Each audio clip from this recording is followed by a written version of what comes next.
Donc aujourd'hui, premier jour, mercredi des cendres, premier jour du carême. À l'exemple de notre Seigneur Jésus-Christ lui-même, avant de commencer sa vie active,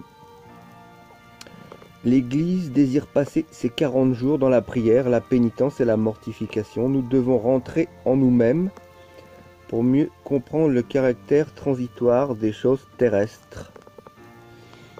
Autrefois, maintenant il n'y a plus de clergé, il n'y a plus de pape, il n'y a plus rien. Donc, mais avant, quand il y avait l'Église, avant Vatican II, avant qu'il fasse le mélange de toutes les religions, ce qui n'est plus la foi de Jésus, le prêtre, il nous faisait au mercredi des cendres une croix comme ça sur le front.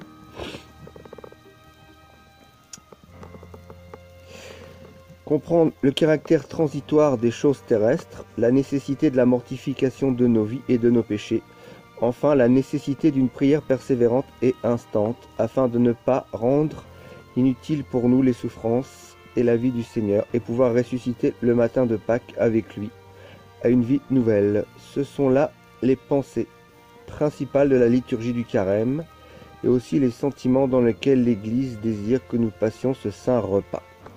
Même si on n'a plus l'Église hiérarchique, ce qui reste de l'Église, c'est donc nous, les fidèles catholiques, qui sommes restés catholiques. Après Vatican II. Mercredi des cendres, férié, privilégié, violet.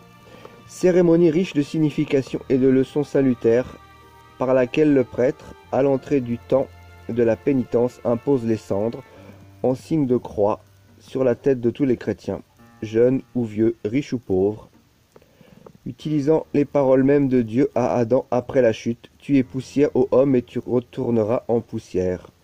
Revêtu de la chape violette ou sans chasuble, le prêtre monte à l'autel. Sur l'autel, on a placé un ou plusieurs vases contenant les cendres des rameaux bénis de l'année précédente.